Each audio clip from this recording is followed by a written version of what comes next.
जितनी बड़ी आपकी फ्रस्ट्रेशन होगी उतना ही बड़ा आपके पास रिवार्ड होगा। 1 करोड़ रुपए कमाने आसान है या मुश्किल, ये इस चीज पर डिपेंड करता है कि आप कौन है और आप कहां पर हैं। कुछ ऐसा होता है कि परसेप्शन कैसे चेंज किया जाए? देखिए, परसेप्शन कुछ भी नहीं है, आपके अंदर पड़े हुए जो रेफरेंसेस हैं वो आपकी मेमोरी है। जितने लोग उस बीमारी को लिए घूम रहे हैं जो ठीक नहीं होगी, वह बीमारी ये शो कर रही है कि यू आर सेल्फ हेटर। आपको एनएलपी मैन ऑफ इंडिया भी बोला जाता है। एनएलपी होता क्या है? अगर आपके पास्ट में कोई भी बर्डनसम फीलिंग पड़ी है, इमेजेस पड़ी हैं, साउंड पड़ी हैं, वो आज भी पड़ी हैं, आज भी आपका ब्रेन उन्हें ढो रहा है। लोग अपने नर्क से बाहर नहीं आते क्योंकि वो नर्क को एंजॉय करना उन्होंने सीख लिया है। When did you started this NLP? जब लंबे समय तक ये इम्यून सिस्टम किसी को हेल्प नहीं कर रहा होता, इसी का नाम कैंसर है। अगर आप अपनी बॉडी को एब्यूज ना करें खाने से और विचारों से, तो वो अपने आप ठीक हो जाएगी।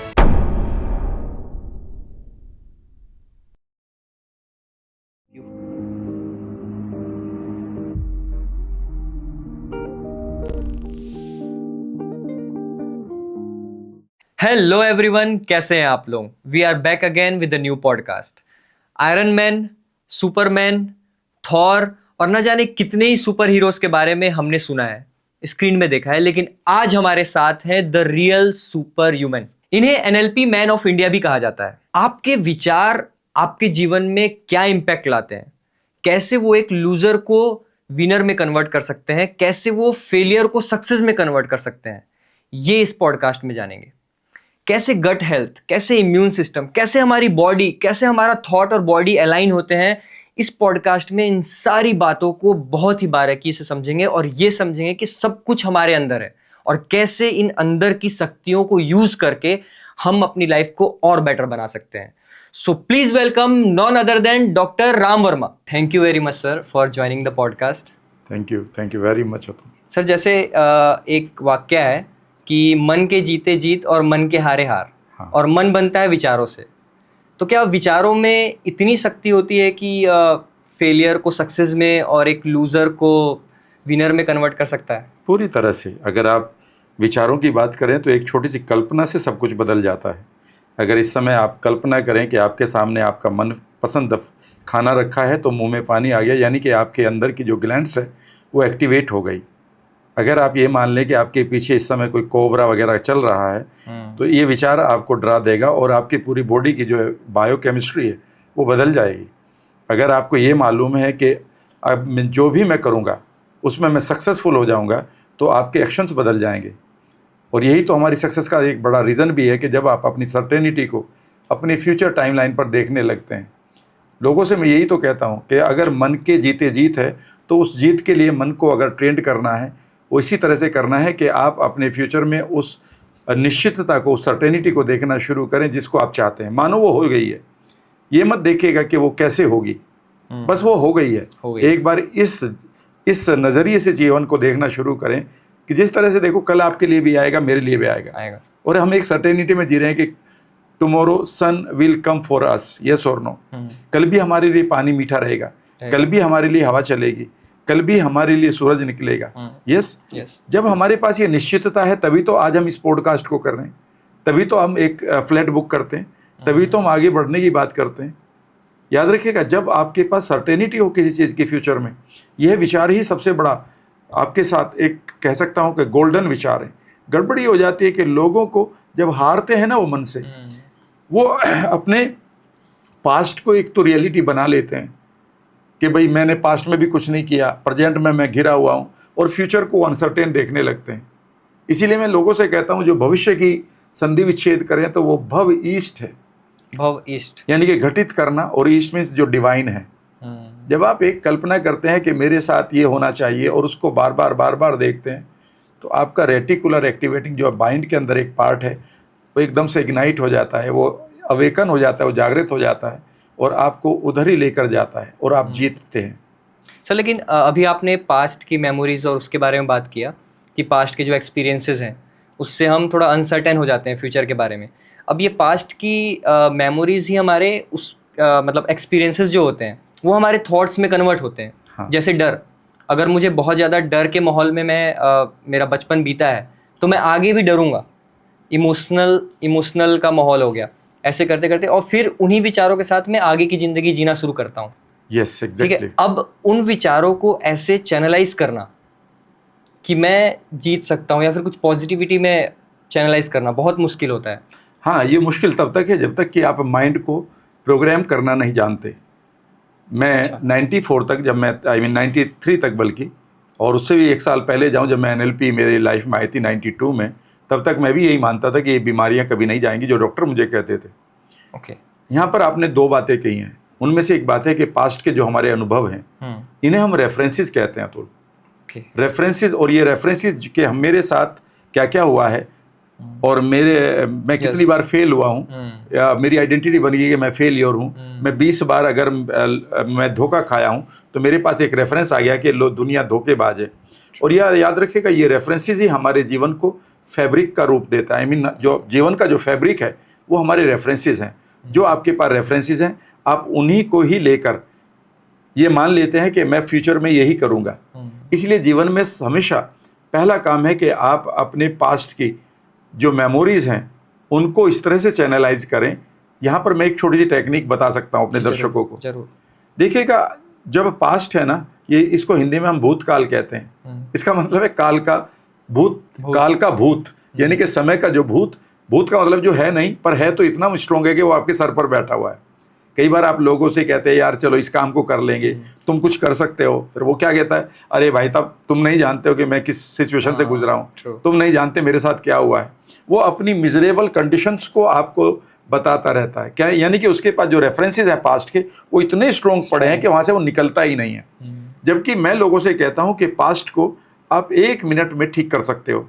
पहली चीज़ है कि पास्ट को आप भूतकाल ना कहें, काल का भूत ना उसको अपने ऊपर रखे, बल्कि यह एक आपके लिए पाठशाला है जहाँ पर आपको या तो रिवार्ड मिले हैं या आपको लर्निंग मिली है। जीवन में अतुल मैं ये मानता हूँ कि हमारे पास या तो हमेशा कोई ना कोई लर्निंग आएगी और या फिर रिवार्ड आएंगे। गड़बड़ ये होगी कि रिवार्ड के लिए तो लोग कहते हैं हे भगवान सारे रिवार्ड तो मुझे दे दे, लेकिन लर्निंग पड़ोसी को दे दे। ठीक है ना। मैं ये कहता हूँ कि, और मैं हमेशा ये कहता हूँ कि जितनी बड़ी आपकी फ्रस्ट्रेशन होगी उतना ही बड़ा आपके पास रिवार्ड होगा। जब 14 साल का वनवास की कहानी आती है ना रामायण में, याद रखिएगा, अगर वो एक कहानी ये होती कि भगवान राम आराम से बड़े हुए, उन्होंने दशरथ जी के यहाँ पर ट्रेनिंग ली और एक दिन ऐसा आया कि उन्होंने रावण को मार दिया, तो इस कहानी में शायद उतना मजा ना आता। मजा तब है कि फ्रस्ट्रेशन कितनी बड़ी है। कितनी बार हम देखने वाले भी रोए हैं। जितनी बड़ी फ्रस्ट्रेशन होगी जीवन में उतने ही बड़े रिवार्ड होंगे। इसीलिए मैं हमेशा कहता हूँ कि एक विचार अगर आप संभाल लें लाइफ में, वो ये है कि मैं इस समय अगर किसी फ्रस्ट्रेशन में गुजर रहा हूँ, मैं एक डिप्रेसिंग थॉट से गुजर रहा हूँ, तो समझ लीजिएगा कि डिप्रेशन के दूसरे एंड पर आपकी उतनी ही बड़ी सफलता भी है। यानी कि फ्रस्ट्रेशन को आप हैंडल कर लें। और यहाँ पर एक छोटी सी टेक्निक लगाएं, और आपके हाथ में 5 उंगलियां हैं, ठीक है, और पास्ट के रेफरेंसेस को अभी बदल सकते हैं आप। जीवन में या तो आपके पास कोई रिवार्ड आया है पास्ट में, या आपके पास कोई मुसीबत आई है पास्ट में, जिसको लेकर अब आप आगे बढ़ रहे हैं। और याद रखिएगा यही रेफरेंसेस आपके फ्यूचर में जाएंगे, आप जानते हैं। ऐसे ही होता है। वो अगर मैं फेल हो रहा हूँ, हर बार फेल हो रहा हूँ, तो मैं मान लेता हूँ यार मैं एग्जाम्स में हमेशा फेल होते आया हूँ, तो अब शायद चांसेस कम है जो इस एग्जाम में पास हो जाऊं मैं। और जब अगर आपके पास पहले से ये बिलीफ आ जाएगा तो आप अपना बेस्ट भी नहीं करेंगे। जब मुझे पहले ही पता है कि भाई मैं पास होऊंगा ही नहीं, कोई मुझे लायक ही नहीं करेगा, मैं सफल होऊंगा ही नहीं, ठीक है ना, मैं इस लायक हूँ ही नहीं, तो क्या मैं अपना बेस्ट दे पाऊंगा? कभी नहीं दे पाऊंगा। तो यहाँ पर मैं हमेशा लोगों से कहता हूँ कि जब तक आप माइंड को प्रोग्राम करना सीखें, NLP, न्यूरोप्लास्टिसिटी, हार्ट कॉन्शियसनेस जैसी टेक्निक के द्वारा जो मैं सिखाता हूँ, तब तक आप एक काम करें, इन उंगलियों को याद रखें। ठीक है। मान लेते हैं आपके पास बड़े फेलियर आए हैं, बड़े हादसे आए हैं जीवन में, तो इस अंगूठे को लें और एक सवाल पूछें कि वो जो घटना घटी है मैं उससे क्या लर्न कर सकता हूँ, क्या सीख सकता हूँ। There is always a learning in every event. हर एक इवेंट में कोई ना कोई लर्निंग है। और जैसे ही आप लर्निंग को सोचना शुरू करेंगे, इमीडिएटली आपका ब्रेन उसकी फ्रस्ट्रेशन से बाहर निकलकर एक लर्नर की तरह सोचना शुरू कर देगा। सफरिंग से बाहर निकलकर लर्निंग में आ गया। यानी कि आपने सफरिंग को रिफ्रेम करके क्या चीज बना दी, लर्निंग बना दी। तो इसका मतलब है कि जब आप लर्नर बन रहे हैं तो आपने अपने माइंड की स्टेट को बदल दिया है, और मेंटल स्टेट बदलते ही आपको सब कुछ बदल जाता है। अब दूसरा सवाल पूछो इस उंगली से कि अगर मैं वहाँ से कुछ लर्निंग ली है तो उस लर्निंग को मैंने ले लिया कि भाई मैं मुझे वहाँ पर ये काम करना चाहिए था, मुझे वहाँ पर टीम बनानी चाहिए थी, मुझे यहाँ डिसीजन लेने चाहिए थे, मुझे अपने आप को ग्रो करना चाहिए था, मुझे इन चीज़ों को सीखना चाहिए था कि कैसे इन मुसीबतों को झेलना होता है, ठीक है ना, मुझे कोई मेंटोर ढूंढना था, कोई ना कोई लर्निंग ले ली आपने। ठीक है। अब अगला सवाल ये है, इस उंगली पर आ जाओ और इससे पूछो कि देखिए आप, मैं एक बात बताता हूँ कि जो प्रॉब्लम मुझे और आपको दिखाई दे रही है वह प्रॉब्लम कुछ लोगों ने ऑलरेडी रिजोल्व कर ली है। True. इसका मतलब प्रॉब्लम में दम नहीं है। हाँ, किसी ना प्रॉब्लम किसी में ने दम वो नहीं है। प्रॉब्लम फेस की होगी, और उसे सोल्व भी कर लिया। सॉल्व भी कई किया बार मैं होगा। लोगों से पूछता हूँ कि एक बार बताओ, 6 जोड़ी कपड़े धोने आसान है एक आम आदमी के लिए या 1 करोड़ रुपए रोजाना कमाना? तो कई बार लोग मोटिवेटेड होकर कहते हैं 1 करोड़ कमाना। मैंने कहा कमाओ, मैं रुक जाता हूँ एक दिन के लिए। लेकिन फिर वो कहते हैं नहीं सर, एक आम आदमी के लिए 6 जोड़ी कपड़े धोना आसान है। आसान है। मैं अगला सवाल उनसे कहता हूँ कि यही सवाल आप अंबानी के बेटों से पूछना कि क्या 6 जोड़ी कपड़े आप धो सकते हो और 1 करोड़ कमाना आसान है? वो कह के 1 करोड़ पे तो हम फोन भी नहीं उठाएंगे अगर 1 करोड़ का कहीं फायदा हो रहा है। तो इसका मतलब यह है कि 1 जोड़ी कपड़े आसान है या मुश्किल, 1 करोड़ रुपए कमाने आसान है या मुश्किल, ये इस चीज पे डिपेंड करता है कि आप कौन है और आप कहाँ पर हैं। हमने रेफरेंस ही चेंज कर दिया, हमने सब्जेक्ट चेंज कर दिया, मतलब एग्जैक्टली जिस तरीके से किस देखना है कॉन्टेक्स्ट उसको। में है और वहां पर आप कौन है ये तय करता है। तो दूसरा सवाल पूछना है कि अगर मैं इससे कुछ लर्निंग ले चुका हूं तो what is still imperfect in this situation. कोई भी सिचुएशन परफेक्ट नहीं है। नहीं है। जितना बढ़िया वर्ल्ड अभी दिखाई दे रहा है ये अभी और बढ़िया बनेगा। ये बिल्डिंग टूटेंगी और बढ़िया ट्रेन बनेगी और बढ़िया प्लेन्स बनेंगे और बढ़िया घड़ियां बनेगी, ठीक है ना। तो जब कुछ भी परफेक्ट नहीं है तो how can this be perfect, तो ये भी परफेक्ट नहीं है। और जैसे ही आपको ये 2 बिलीफ मिल गए कि ये इम्परफेक्ट है प्रॉब्लम, और दूसरी बात ये है कि मैंने यहाँ से कुछ लर्न किया है, तो अब आप आउट ऑफ फ्रस्ट्रेशन आ चुके हैं। अगला सवाल पूछें इस उंगली से, ठीक है। और वो ये उंगली कह रही है कि what should I do now. और यहाँ पर मैं आपको एक चीज़ बता रहा हूँ, कभी करके देखिएगा। माइंड की पावर क्या होती है मैं आपको बता रहा हूँ। आप चुपचाप बैठ जाइएगा एक पेन पेपर लेकर और लिखते रहिएगा कि ऐसे 30 एक्शन क्या होंगे जिनको मुझे लेने चाहिए। एंड सडनली आप देखेंगे यार एक के बाद एक, एक के बाद एक, एक के बाद एक आ रहा है। और अगर आपको नहीं आ रहा है तो मैं यहाँ पर आपको एक मॉडलिंग करवाता हूँ कि इस सिचुएशन में अगर टाटाज होते तो वो क्या करते, इस सिचुएशन में रामदेव होते तो क्या करते, इस सिचुएशन में तेंदुलकर, धोनी, कोहली, या तो इस सिचुएशन में गावस्कर, या इस सिचुएशन में मोदी होते तो वो क्या करते। और सिर्फ उनको करना सोचो कि वो क्या क्या कर सकते थे। एंड सडनली आप एक अनकॉन्शियस मॉडलिंग कर रहे हैं, उन लोगों के दिमाग तक आप पहुंच रहे हैं जिनको आप जानते हैं, ठीक है ना। अब ये सवाल आप 30 सिचुएशन आपको लिखने 30 सेक्शन लिखने और फिर इस उंगली पर आ जाओ कि what should I what should I not do now. Okay, what should I do था अभी व्हाट था कि मुझे क्या करना चाहिए, अब मुझे क्या नहीं करना चाहिए। क्योंकि अगर आप पुरानी गलतियां वही दोहराएंगे तो फिर आप उसी स्क्वायर 1 में जाएंगे जहाँ से चले थे। तो आपको क्या नहीं करना। जब भी आप इवन एक छोटा सा कॉमन कोल्ड भी होता है ना तो डॉक्टर आपसे क्या कहता है कि अब से ये दवाई खाना, ये दवाई खाना, ये दवाई, लेकिन आप अगले 5 दिन तक ठंडा पानी नहीं पिएंगे, आइसक्रीम नहीं खाएंगे, कोला नहीं, और आप धूप ओस में नहीं सोएंगे, कहेंगे ना वो। तो इसका मतलब है कि जो नहीं करना है उसे हम कई बार छोड़ देते हैं। अगर आप वही करने लगे तो जो आपने अच्छा करना था फिर उसको आप नलीफाई कर दिया। और 5वीं उंगली है वो ये कह रही है कि जब आपको ये पता चल जाएगा क्या डूज हैं आपके और क्या डोंट्स हैं तो आप इमीडिएटली इसको एंजॉय करना शुरू करें। अगर आप इस प्रोसेस को, इस नई प्रक्रिया को एंजॉय नहीं करेंगे तो माइंड आपका भाग जाएगा। क्योंकि मैं माइंड को पढ़ाता हूँ, माइंड को इतना एंगेज करना है कि उसे आनंद आने लगे किसी भी काम करने में। अगर आनंद नहीं आ रहा तो फिर वो काम भी अच्छे से नहीं होता है। आप करेंगे ही नहीं, कुछ दिन के बाद वो संघर्ष हो जाएगा। जैसे मतलब बहुत सारी एक्टिविटीज होती हैं जिसमें हम फोर्सफुली अपने आप को उसमें एंगेज करना चाहते हैं, इसीलिए तो स्ट्रेस आती है। इसीलिए स्ट्रेस आती है। जब लोग कहते हैं कि भाई राम सर कैसे आप 4 से 5 घंटा पढ़ लेते हो, कैसे आप 1 घंटे तक 70-80 सूर्य नमस्कार लगा लेते हो, आप थकते नहीं हो। मैंने कहा नहीं, ये मेरा फ्लो है। मैं उस दिन थकता हूँ जिस दिन मैं किताबें नहीं पढ़ता हूँ या ये सुबह का सूर्य नमस्कार नहीं करता हूँ या मैं कोई वीडियो नहीं बनाता हूँ, उस दिन ऐसा लगता है।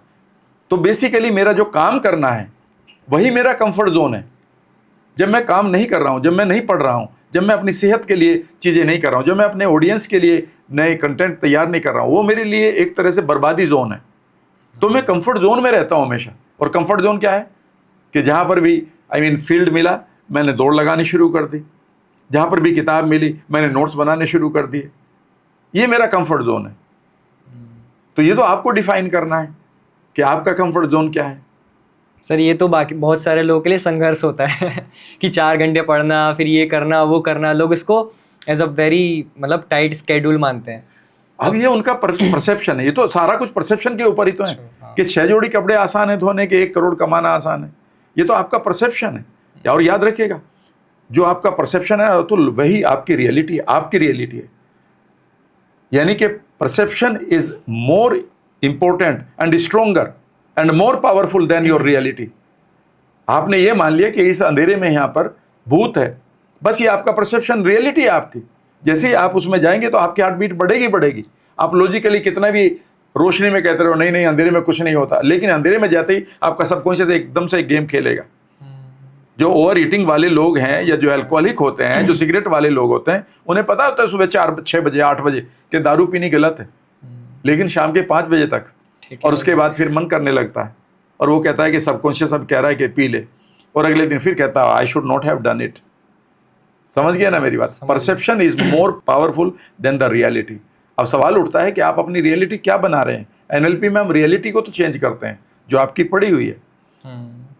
एक परसेप्शन मतलब एक आदमी के लिए अपना परसेप्शन इतना इम्पोर्टेंट हो जाता है कि अगर वो अपने आप को मान लिया कि मैं डरपोक ही हूँ, मैं ऐसा ही हूँ, या फिर मैं कभी सक्सेसफुल नहीं हो सकता या फिर कुछ नहीं कर सकता, और वो हम मान भी लेते हैं। हमारे जो अभी आपने एक्सपीरियंसेस के बात किया, अगर मेरा हार्ट ब्रेक हुआ है हर बार तो मैं मान लूँगा कि मैं एक रिलेशनशिप में शायद कभी सक्सेसफुल हो भी नहीं सकता। और वो परसेप्शन चेंज करना काफ़ी मुश्किल भी होता है। एक मतलब मैं अपना परसेप्शन चेंज कर लेना और उस पर पूरा भरोसा करना कि हाँ नहीं, इसके अलावा भी मैं कुछ कर सकता हूँ। कुछ ऐसा होता है कि परसेप्शन कैसे चेंज किया जाए? देखिए, परसेप्शन कुछ भी नहीं है। आपके अंदर पड़े हुए जो रेफरेंसेस हैं वो आपकी मेमोरी हैं।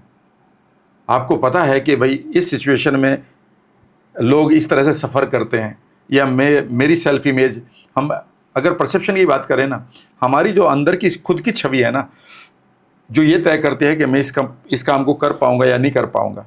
इस छवि को आप नहीं बनाते, इस इमेज को आप नहीं बनाते।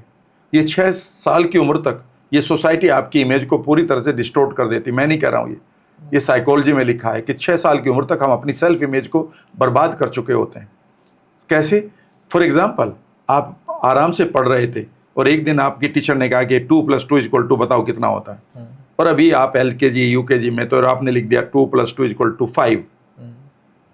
तो ये आपका बिहेवियर था मात्र, या आपकी ये एबिलिटी थी, जितना आप जानते थे, वहाँ पर आपने गलती कर दी।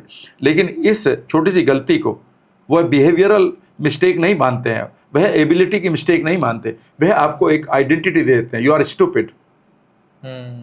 ठीक है ना? अगली बार आपने थोड़ी सी कोई और गलती कर दी, फिर पेरेंट्स ने बोल दिया, तुम्हें कहा था कि पानी मत गिराना, तुमने पानी गिरा दिया, यू आर इडियट। और एक टाइम आता है कि हम एक आइडेंटिटी को लेकर जीने लगते हैं कि आई एम एन इडियट, और उस आइडेंटिटी को फिर जैसे ही आप बड़े होते हैं तो उसे छुपाना चाहते हैं, और छुपाते हैं हम एक नई आइडेंटिटी से कि हम दुनिया को दिखाना चाहते हैं, देखो मेरे पास बड़ी बाइक है, देखो मेरे पास बड़ा मोबाइल है, देखो मेरे पास तुमसे ज़्यादा गर्लफ्रेंड्स हैं या बॉयफ्रेंड्स हैं। और वो एक फॉल्स आइडेंटिटी लेकर हम बढ़ते हैं जीवन में, और जो हमारी ऑथेंटिक आइडेंटिटी है वो कहीं पीछे छूट जाती है, और वो बार बार टक्कर मारती है हमारे अंदर। इसीलिए कई बार आप देखेंगे कि लोग करोड़ों रुपए करके, सारा दान करके फिर चले जाते हैं वहीं के वहीं कि मैं तो किसी गांव में जाकर सेवा करूंगा, मैं तो बच्चों को गोद लूँगा, ठीक है ना, मैं सब कुछ दान कर चुका हूँ। बिकॉज वो अपनी आइडेंटिटी से एक बार फिर मिलना चाहते हैं। अगर आप किसी भी मोमेंट को बेहतर तरीके से जीना चाहते हैं, अगर आप पहले बड़ी बीमारी को ठीक करना चाहते हैं, आप अपने बड़े गोल्स को बनाना चाहते हैं, तो आपको पहले ये देखना होगा कि आपकी आइडेंटिटी डिस्टॉर्टेड है या फिर आपने हील कर लिया है। मैं आपसे एक सवाल पूछता हूँ, आप एक टेक्निकल स्टूडेंट हैं, लॉजिक्स में आप बहुत यकीन करते हैं। अगर मेरा वेट ही 40 किलोग्राम है तो आप मुझे कितना भी मोटिवेट करें और कितनी भी मोटिवेशनल स्पीच मुझे सुना दें, कितना भी नाच नाच के कहें ये आसान है, ये आसान है, क्या मैं 1000 किलो का वेट उठा लूँगा 40 किलो का होकर? और अगर मैंने उठा भी लिया तो मेरी बॉडी का क्या होगा, और मैं उसे कितनी देर सस्टेन करूँगा? याद रखिएगा, अगर मुझे 1000 किलो आपको उठाना है, मुझे आप मोटिवेट ना करें, मुझे आप ट्रांसफॉर्म करें। इन दोनों में बड़ा फ़र्क है। यानी कि आप मुझे 400 किलो का बनाइए, जितनी बड़ी मेरी आइडेंटिटी होगी उतने ही तो बड़े गोल्स होंगे। याद रखिएगा, इन 21st सेंचुरी आपके पास आने वाला दौलत और आपके पास आने वाली शोहरत डायरेक्टली प्रोपोर्शनल होगी कि आपकी पहचान क्या है, आपकी आइडेंटिटी क्या है। और वो आइडेंटिटी आपके पास्ट में पड़े हुए आपके रेफरेंसेस हैं। कितनी बार लोगों ने आपसे कहा तुमसे कुछ नहीं होगा, वे आवाज़ें आज भी आपके दिमाग में पड़ी हैं। और वो आवाज़ भी पड़ी जब किसी टीचर ने कहा था कि तुम कुछ करोगे। चाइल्डहुड ट्रॉमास, उनको हम एज कहते हैं, एडवर्स चाइल्डहुड एक्सपीरियंसेस। यह आपकी पहचान को पूरी तरह से इंटरनल वर्ल्ड में बर्बाद करते हैं। बाहरी वर्ल्ड में आप फिर उसको दिखाते हैं, देखो मेरी शर्ट कितनी बढ़िया, याद रखिएगा। लेकिन आप इंटरनल वर्ल्ड में कहीं ना कहीं खोखलेपन को जी रहे हैं। इसीलिए लोग कई बार कहते हैं मैं प्रोक्रेस्टिनेशन का शिकार हूं। मैं कहता हूं है ही नहीं, तुम्हें प्रोक्रेस्टिनेशन नहीं है। बेसिकली इस काम को करने में तुम्हारी सेल्फ इमेज अंदर से डरी हुई है, वुंडेड है, उसके ऊपर पॉइजनस लेयर चढ़ी हुई है। जैसे ही आप अपने पास्ट को वहां से खाली करोगे, और एनएलपी और न्यूरो लिंग्विस्टिक प्रोग्रामिंग या फिर न्यूरोप्लास्टिसिटी की टेक्निक के द्वारा हम रोज करते हैं इसी काम को। परसेप्शंस, जितनी बड़ी बीमारी को आप ठीक करना चाहते हैं कर सकते हैं। सवाल यह है कि वो अंदर कौन है। सवाल यह है कि 1 करोड़ रुपए कमाने आसान है या नहीं, मुश्किल है। ये तय करेगा कि अंदर आप कौन है। समझ गया ना मेरी बात? समझ गया। अगर 1 करोड़ की बात कर रहे हैं, 1 लाख पर डे की भी बात करें, 10,000 रुपये पर डे की भी बात कर रहे हैं कि इतने भी नहीं मैं कमा रहा हूँ, ठीक है ना। मुझे एक डेंटिस्ट लिख रहा है ईमेल कि sir I am unable to earn even 5,000 rupees in a month. I said what are you doing यार। उन्होंने कहा my self image is completely killed by the people around me. जो आप कह रहे हैं मैं हुई नहीं इस लायक। मैं पहले ही सोच के चलता हूँ मुझे कोई एक भी पैसा नहीं देगा आज। इंटरनल वॉइस इतनी स्ट्रांग हो गई है। जब भी मैं पैसे कमाने की तरफ बढ़ता हूँ तो एंग्जाइटी बढ़ जाती है। मेरी कोई अंदर कोई सेल्फ इमेज ही नहीं है। I start hating myself. याद रखिएगा, we are self haters. True, very true. Doctor Deepak Chopra ने एक ही बात कही थी कि याद रखिएगा, जितने लोग उस बीमारी को लिए घूम रहे हैं जो ठीक नहीं होगी, वह बीमारी ये शो कर रही है कि यू आर सेल्फ हेटर। इसीलिए ये बीमारी आपने अट्रैक्ट की है, आपने इसको रखा हुआ है कि आप तुम जाओ मत, क्योंकि इस बीमारी से आप अपनी सेल्फ इमेज को सेटिस्फाई कर रहे हो ताकि आपको सिग्निफिकेंस पैसा कमाकर तो मिल नहीं पाई। बढ़िया आपने लोगों को अट्रैक्ट नहीं किया, बड़े अवसरों में आप नहीं गए, बड़े कदम नहीं उठाए, और सिग्निफिकेंस आपको चाहिए, सिंपैथी आपको चाहिए, लोगों की अटेंशन आपको चाहिए। तो माइंड कहता ठीक है, फिर मेरे पास एक तरीका और भी है, वो है कि मैं आपको एक ऐसी बीमारी दे दूं ताकि आपके सारे रिश्तेदार आपको खूब सिंपैथी दें। इसीलिए कई बार बीमारी हमारी फेस सेविंग के लिए आती है। आपने किसी बच्चे को देखा होगा, कई बार आप आसपास जब होता है, जब एग्ज़ाम होता है ना अतुल, तो कई बच्चे ये कहते हैं कि उनके पेट में दर्द हो जाता है, उनको लूज मोशन हो जाते हैं, क्रैम्प्स हो जाते हैं, ठीक है ना, उनके सर दर्द फटने लगता है और उनका पेपर ख़राब हो जाता है, एग्ज़ाम ख़राब हो जाता है। और फिर वो क्या कहते हैं कि उस दिन ना मेरा एग्ज़ाम ख़राब हो गया, वरना मैं भी ना कुछ कर लेता। कई बार लोग भी कहते हैं आपको मिलेंगे, यार वो तो मेरे पास ये बीमारी आ गई, वरना मैं भी परिवार के लिए कुछ तो करता ही ना। सभी करते हैं ना, सभी करते हैं। मैं वो चीज़ें मेरे सामने अगर कहते हैं ना, मैं कहता हूँ सुनो मेरी बात, यह तुम बाहर के वर्ल्ड की बात कर रहे हो, मैं सबकॉन्शियस पढ़ाता हूँ पिछले 34 सालों से। हुआ ये है कि आपका सबकॉन्शियस जानता है कि तुम तैयार नहीं थे, तुम्हारा सबकॉन्शियस जानता है कि तुम इस एग्ज़ाम के लिए तैयार नहीं थे, और उस समय तुम्हें अपनी पहचान को बचाना था। तुम्हारे माइंड ने तुम्हें बीमार करके तुम्हारी फेस सेविंग करी है कि मैं तुम्हारी इज्जत बचा लेता हूं ताकि दुनिया के सामने तुम ये कह पाओ कि देखो मैं बीमार हो गया, या मेरे पेट में दर्द हो गया, या मुझे ये बीमारी आ गई और मैं अपना कुछ नहीं कर पाया। और इस बीमारी को हटाने का तरीका भी यही है सबकॉन्शियस से, कि आप उस काम को करना शुरू करो जो तुम अपने ड्रीम्स को पीछे छोड़ आए हो, और एक बार फिर आपकी ग्लैंड्स खूबसूरत हार्मोन निकालना शुरू कर देंगी। सिर्फ ये 10 और 15 मिनट की बातों में मैं ऐसा लग रहा है कि दिमाग को समझना शुरू कर दिया हूँ। ऐसा लग रहा है वायरिंग, रिवायरिंग, सबकॉन्शियस सब कुछ यहाँ से शुरू हो रहा है। यहाँ जो हमारे माइंड में जो चीज़ें चल रही हैं, हम खुद ही सेल्फ हेटिंग वाला बात हो रहा है, और ये बात हर कोई अपने आप को बोल रहा होता है कि यार मैं अच्छा नहीं दिखता, यार मैं ये नहीं कर सकता, क्या मैं, जो सेल्फ डाउट्स भी होते हैं, ये हो गया कि ये वायर्ड हो चुकी है। अब कुछ चीज़ें हमें ना अपने माइंड को बतानी होती, जैसे आपने बताया कि हम NLP के थ्रू इसे वायरिंग करते हैं, फिर से रिवायरिंग बोल सकता हूँ मैं। yes. तो आपको NLP मैन ऑफ इंडिया भी बोला जाता है। NLP होता क्या है? बेसिकली जो आपके पास जब आप पैदा होते हैं तो आपको 2 चीज़ें दी जाती हैं, एक शरीर और इस शरीर को चलाने के लिए एक सॉफ्टवेयर जिसको आप माइंड कहते हैं। ठीक है। और माइंड जो चलता है वो ब्रेन में चलता है, यानी कि ब्रेन एक फिजिकल पार्ट है, और when brain is in working it is called mind, right. तो ब्रेन में आपके 86 बिलियन सेल्स आपको दी जाती हैं। एक ब्रेन सेल की जो कैपेसिटी है एक साइकोलॉजिस्ट के अनुसार 82 GB से ज़्यादा है। ठीक। और हमारे पास 86 बिलियन है जब हम पैदा होते हैं, और हमारे पास 60 ट्रिलियन आपकी बॉडी में सेल्स हैं। और यहाँ पर हमें एक सॉफ्टवेयर दिया जाता है जो पहले से ही उसमें पड़ा होता है, जैसे सी ड्राइव होती है कि भाई आपके बाल कैसे बढ़ेंगे, आपकी आंतें कैसे चलेंगी, आपका लीवर कैसे चलेगा, आपकी स्किन कैसे ग्लो करेगी, आप किस तरह से बढ़ेंगे। ये हमारे माइंड के अंदर एक इंटेलिजेंस पड़ी है, यानी कि एक सॉफ्टवेयर पड़ा है जो हमारी बॉडी को चला रहा है। लेकिन उस माइंड में एक्स्ट्रा बहुत सारा स्पेस भी है, और वो जैसे ही आप पैदा होते हैं वहाँ पर इमीडिएटली आपकी लाइफ में इवेंट्स आनी शुरू हो जाती हैं। पैदा होती है तो एक थप्पड़ आपकी नर्स आपको लगाती है, उल्टा लटका करके रोना शुरू करो। फिर किसी का प्यार है, किसी का थप्पड़ है, किसी के ताने हैं, कोई ब्रेकअप है, कोई फेलियर है, कोई ग्रीफ है, कोई ट्रॉमा है, कोई फिजिकल एब्यूज़ है, कोई इमोशनल एब्यूज़ है। और इस तरह से जो हमारे न्यूरॉन्स हैं, हमारे ब्रेन सेल्स हैं, वो भरने लगते हैं। सी ड्राइव भरने लगती है। सी ड्राइव के अलावा, ठीक है ना, जो दूसरी ड्राइव है वो भरने लगती है, और उसमें बहुत सारे वायरस होते हैं। ट्रॉमा सारे वायरस ही है, पुराने फेलियर हैं, ब्रेकअप हैं, ठीक है ना, आपके पास नेगेटिव रेफरेंसेस हैं, बार बार बीमार पड़ना है, लोगों की बातें हैं। और अब आपका जो ब्रेन है, जो आपके नेचुरल प्रोसेस चल रही थी, वह उसमें इंटरफियरेंस आने लगता है।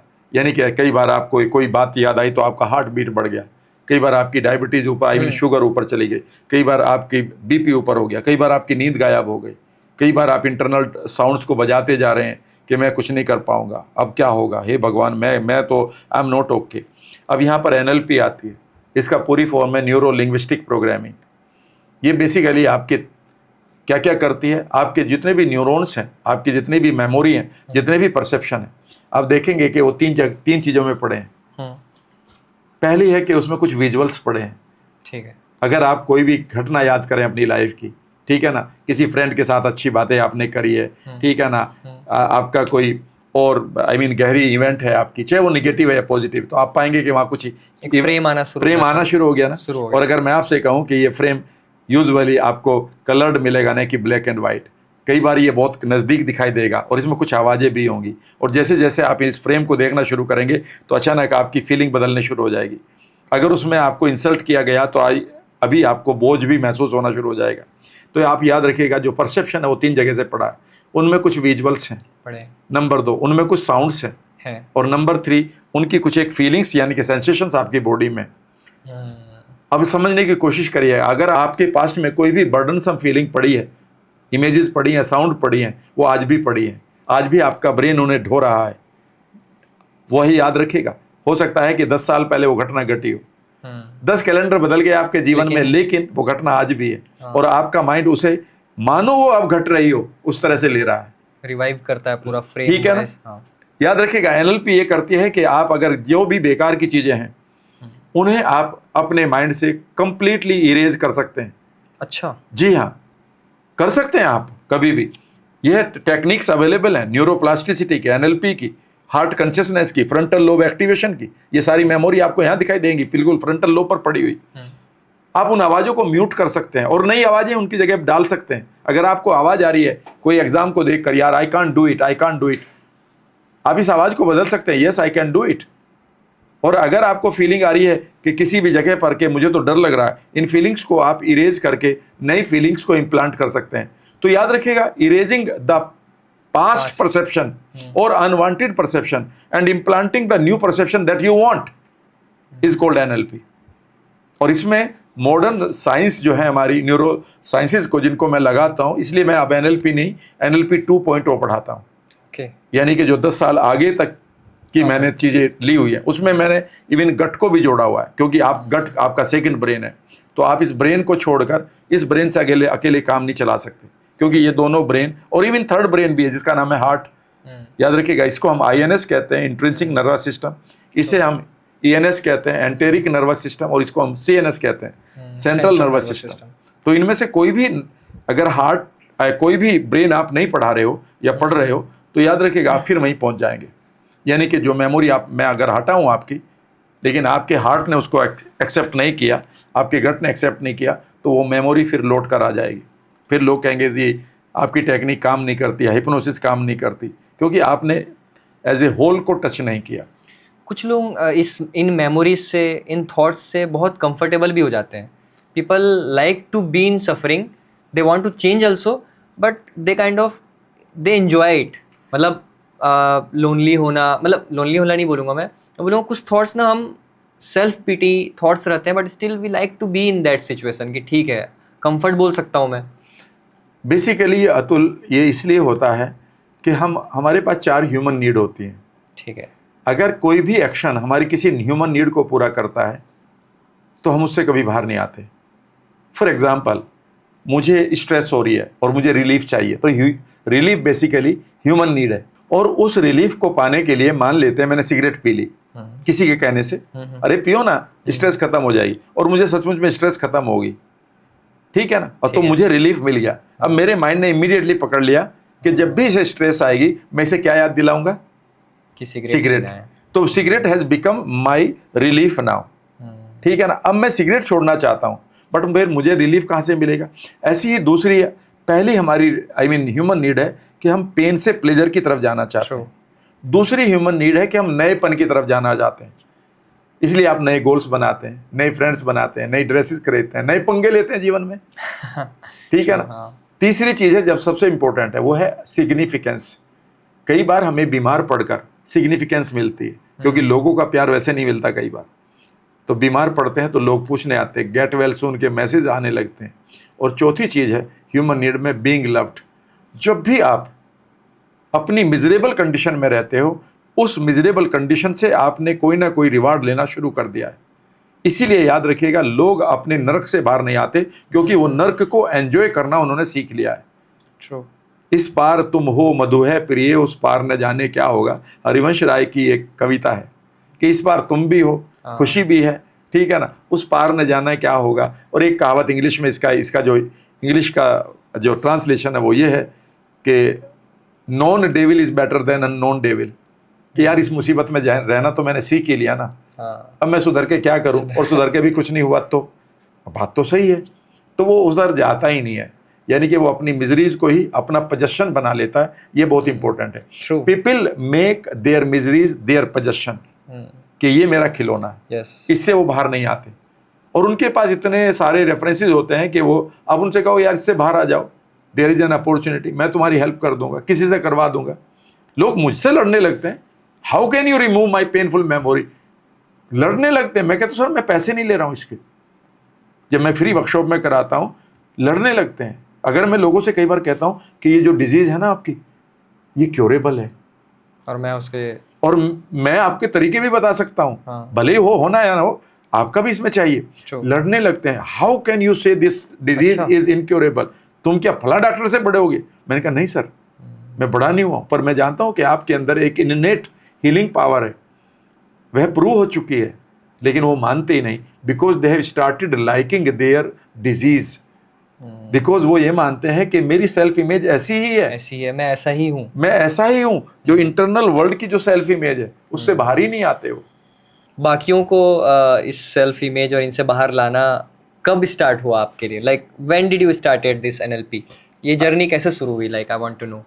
देखिए, ये जो जर्नी शुरू हुई है 1992 में। ओके।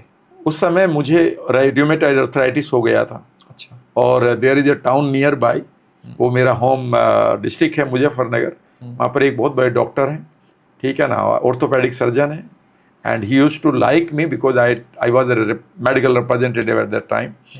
और मैंने उनसे कहा कि सर मेरे पैर तो सूजने लगे हैं। उन्होंने कहा यार ये तो गड़बड़ हो रही है। तो उन्होंने चेक कराया तो कहा ये तो रूमेटॉइड अर्थराइटिस शुरू हो रहा है। अच्छा। और इस उम्र में हो रहा है। उससे पहले मुझे बाल भी गिरने लगे थे एट द एज ऑफ ये कि 19 और 20 मुझे पेप्टिक अल्सर हो गया था, जिसकी वजह से मुझे अपना कॉलेज छोड़ना पड़ा। उससे पहले मैं माइग्रेन का शिकार था। और ये सारी प्रॉब्लम मुझे बचपन से ही थी, क्योंकि कुछ एक ट्रॉमाज थे लाइफ में, अनसर्टेनिटी थी सब। 13 साल की उम्र में मैं एक ऐसी सिचुएशन से गुजर रहा था जो एक अनबियरेबल थी, और मैं बहुत ही इमोशनल, और ये आप कह सकते हैं कि इमोशंस के साथ जीने वाला आदमी था। तो वो मैं देख रहा था कि ज़िंदगी एक ऐसे मोड़ पर आ गई है। तो जब मैं 32-33 साल का हुआ तब मुझे लगा कि अब मुझे क्या करना होगा। लेकिन मेरे साथ एक पॉजिटिव चीज़ ये रही कि मैं हमेशा ओपन रहता था। तो मैं डॉक्टर से पूछता था कि सर ये क्यों हुई है, वो कहते थे ये ऑटो इम्यून डिजीज़ है और इसमें इम्यूनिटी आपकी बॉडी को मारती है, अटैक कर रही है। वो क्यों कर रही है? तो वो अक्सर कहते थे कि आपके पास कोई इंटरनल स्ट्रेस पड़ी है, और वो इंटरनल स्ट्रेस कैसे ठीक होगी? तो उन्होंने कहा कि इंटरनल वर्ल्ड है आपका, एक सबकॉन्शियस है। तो मुझे इसके बारे में ढूंढने का मौका मिला, and there I came to know about NLP। वहाँ से मुझे NLP मिली, एंड मैंने अपने आप को NLP की किताबें की किताब को लिया, मैंने उसे बार बार पढ़ा। मैंने कुछ एक टेक्निक अपने आप ईजाद की, जिसे आज करीब 95% जो NLP कराने वाले जो फ्री वर्कशॉप में कराते हैं वो मेरी टेक्निक है। अच्छा। वो कहीं किसी किताब में आज तक भी नहीं है, वो मेरी किताबों में है। एनीवे, वो बढ़िया काम कर रहे हैं, किसी का भला हो रहा है। मैंने उस पेनफुल मेमोरी को हटाया और मुझे लगा कि यार मेरा तो एसिडिटी खत्म हो गई। जो मुझे पेप्टिक अल्सर की प्रॉब्लम थी, और मुझे लगा कि मेरा साइनस भी कम होने लगा। मुझे लगा कि यार ये तो बाल भी ठीक ठीक होने लगे। और मुझे सबसे बढ़िया बात ये लगी कि मेरी जो पैरों का दर्द था वो खत्म होने लगा। अच्छा। जबकि मुझे आज भी याद है कि मैं अपने गाँव में गया तो गाँव के लोग कहने लगे बैठो ना। होली का टाइम था, मैंने कहा जी मैं बैठ जाऊंगा तो खड़ा नहीं हुआ जाएगा, खड़ा रहूंगा तो बैठा नहीं जाएगा। अच्छा, मेरे घुटने इतने मोटे हो गए थे, ठीक है ना। तो मेरी ये हालत थी। तब मुझे पता चला कि everything lies in your mind and gut. लेकिन गट मैंने बाद में लिया, तब मैं माइंड के ऊपर काम करना शुरू किया, और माइंड की शुरुआत ऐसी हुई कि मुझे वहाँ से मेरा पर्पज ही मिल गया लाइफ का, कि मैंने लोगों को हेल्प करना शुरू किया। इसी माइंड से फिर मैंने लोगों की पेनफुल मेमोरी हटानी शुरू करी, उनकी सेल्फ इमेज को बदलना शुरू किया। फिर मैंने सेल्फ इमेज के ऊपर कुछ किताबें पढ़ी, फिर मैंने लॉ ऑफ अट्रैक्शन के ऊपर किताबें पढ़ी कि NLP का क्या। फिर मैंने सबसे इंपॉर्टेंट जो चीज़ पढ़ी वो ये थी कि कैसे मैं माइंड को वेलनेस के लिए यूज़ करूं, और मैंने सब चीज़ों से हटा लिया अपने कोर्स को। अदरवाइज़ मैं कॉरपोरेट में पढ़ाता था NLP, मैं मनी NLP पढ़ाता था, मैं सक्सेस NLP पढ़ाता था। मैंने कहा यार वो तो कोई भी पढ़ा लेगा, मुझे उन लोगों की हेल्प करनी है जो डिप्रेशन से गुजर रहे हैं, जो एंग्जाइटी से गुजर रहे हैं, जो OCD से गुजर रहे हैं, जो फोबिया से गुजर रहे हैं, मुझे उनकी हेल्प करनी होगी। एंड बस यहीं से मुझे शायद ऊपर वाले ने मेरी फ्रस्ट्रेशन को एक पॉजिटिव रूप दे दिया। तो ये मेरी जर्नी इस तरह शुरू हुई, और सिंस 1992 मैं इस काम को कर रहा हूँ। सर, आपने इतनी बीमारियों के नाम लिए जिनसे आप खुद भी होके गुजर रहे थे, ये बट क्या थॉट प्रोसेस से होके गुजरना होता है जिससे ये चीज़ें अपने आप मतलब ठीक होना शुरू हुई, हील होना शुरू हुई? बिकॉज हम सब ये मान के चलते हैं कि एक ऐसी बीमारियां हैं जो शायद ठीक नहीं हो सकती, अगर मैं कुछ ऐसी बीमारियां बोलूँ तो। बेसिकली ये हो गया कि एक आम आदमी को यही नहीं पता है वो बीमारी की प्रोसेस क्या है। हमें अपने शरीर के बारे में कुछ भी नहीं मालूम। हमें ये बताया जाता है कि सारा काम डॉक्टर्स ही करेंगे। बिल्कुल, वो हमारे लिए देवता हैं जब इमरजेंसी आती है, पर आपको मिनिमम जानकारी तो होनी चाहिए। वो मिनिमम भी नहीं है। मान लेते हैं आपने एक कार खरीदी अतुल, और कार का आपको दरवाज़ा भी खोलना नहीं आता, तो ये तो कार ज़िंदगी भर आपकी गैराज में खड़ी रहेगी। फ़ायदा क्या रहा है इस कार का? आप कहेंगे नहीं सर मैं क्या कार का इंजीनियर हूँ। नहीं, आप इंजीनियर नहीं, आप मालिक हैं। लेकिन आपको मिनिमम तो पता होना चाहिए कि भाई अगर कहीं पहिया बदलना है तो उतना तो पता होगा ना, कहीं बोनट खोलना है तो पता होगा ना, कैसे इसको स्टार्ट करना, कैसे इसको रिवर्स गियर में डालना, इतना तो पता होगा ना। हमें पता ही नहीं है। अगर मैं आपसे कहूँ ना 5 मिनट भी छोड़ो, अगले 2 मिनट में मैं आपको सारा कुछ समझा सकता हूँ। सोचिएगा, एक थॉट यहाँ पर आता है, ठीक है, आपके सामने टाइगर आ गया, टाइगर को आपके माइंड ने परसीव करा ये खतरा है, यस और नो? ट्रू, ऐसा होता है, ठीक है ना।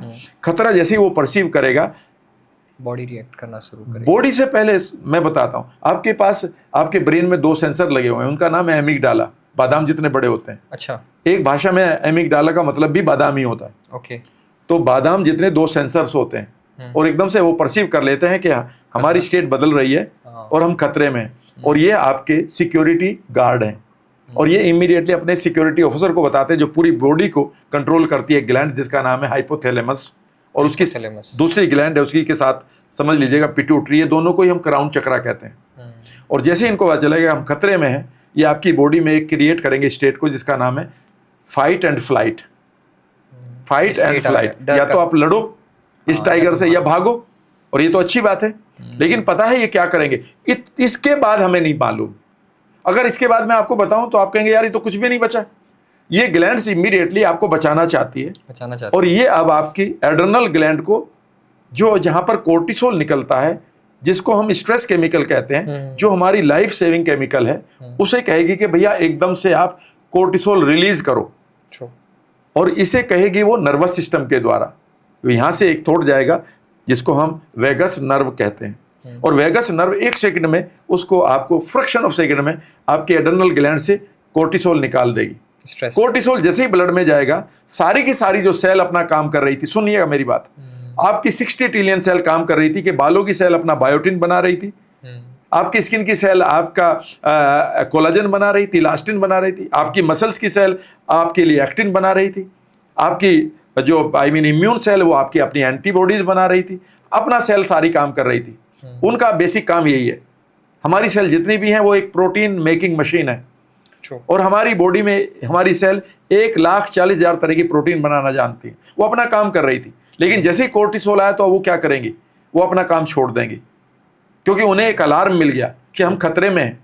ये वही वाली बात है कि हम यहाँ पर पार्टी कर रहे हैं, ये पॉडकास्ट कर रहे हैं, सब लोग हम बैठे हुए हैं, और अचानक बढ़िया बात चल रही, और अचानक बाहर कोई फायरिंग शुरू हो जाए और कोई कहे कि यहाँ तो टेररिस्ट आ गए, विल वी डू इट, कि या फिर हम अपने सर्वाइवल को ढूंढेंगे? तो इसका मतलब है जो हम काम करने के लिए बने थे वो नहीं करेंगे।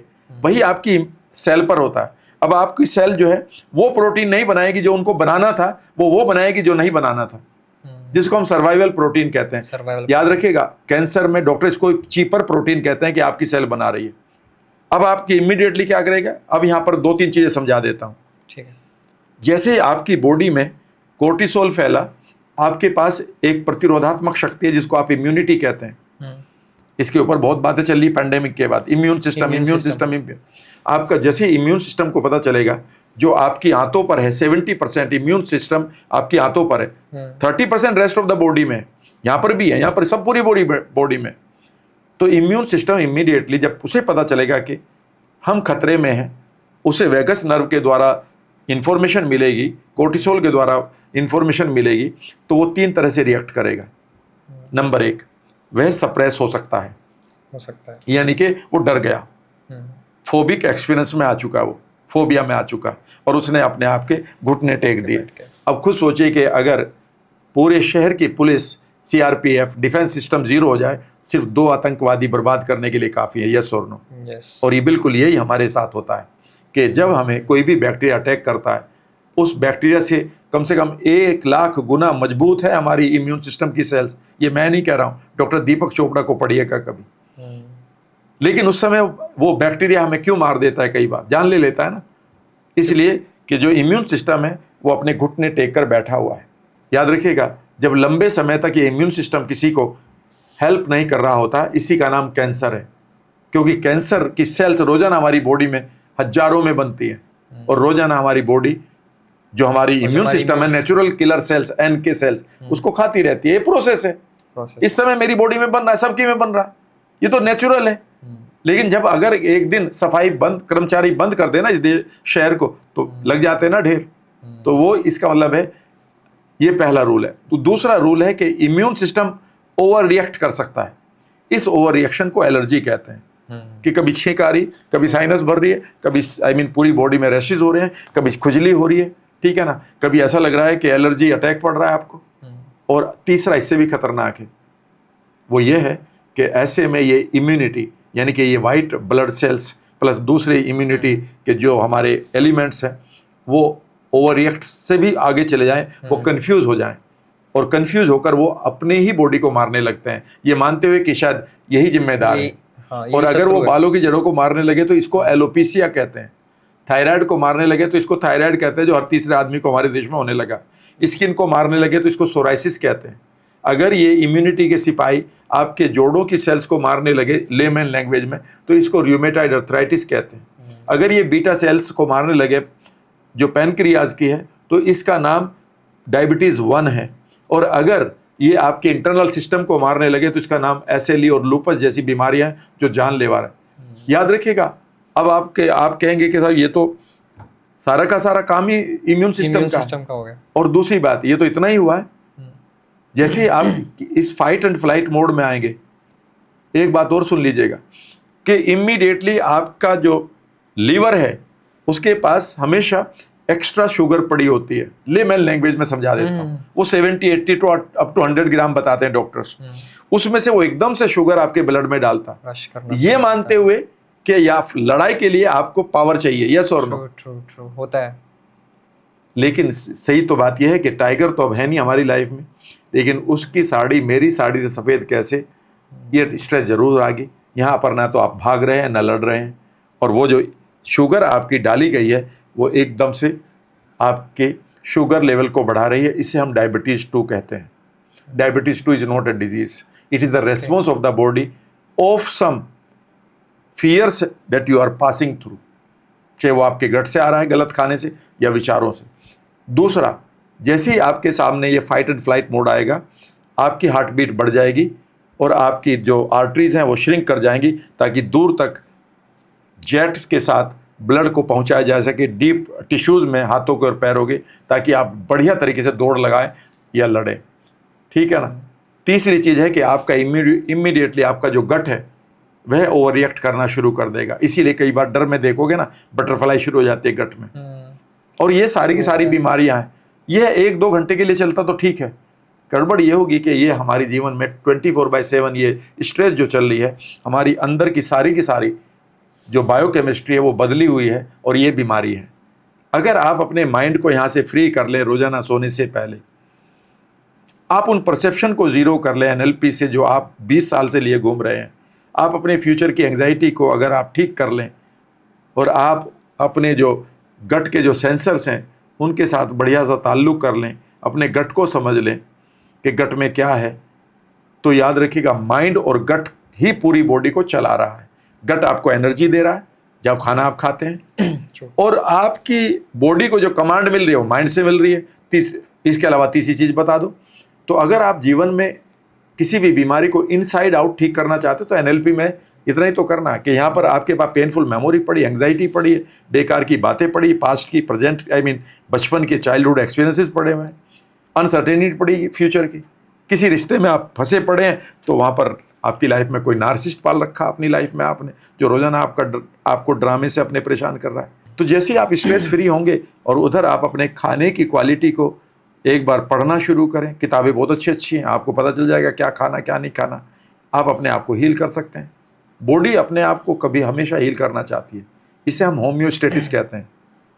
होम्योस्टेटिस का मतलब है कि अगर आप अपनी बॉडी को एब्यूज़ ना करें खाने से और विचारों से, तो वो अपने आप ठीक हो जाएगी। तो मैं ये बोल रहा हूँ कि ये इतनी बीमारियों का नाम हमने लिया, बेसिक कारण है एक इम्यून सिस्टम है, प्लस जो थॉट है हमारा, उसको चेंज करके हम लोग इन बीमारियों को हटा सकते हैं। देखिए सिंपल सी बात है, आपकी हेल्थ के 5-6 पॉइंट 6 एलिमेंट होते हैं, ठीक है, मैं उनको बता सकता हूँ।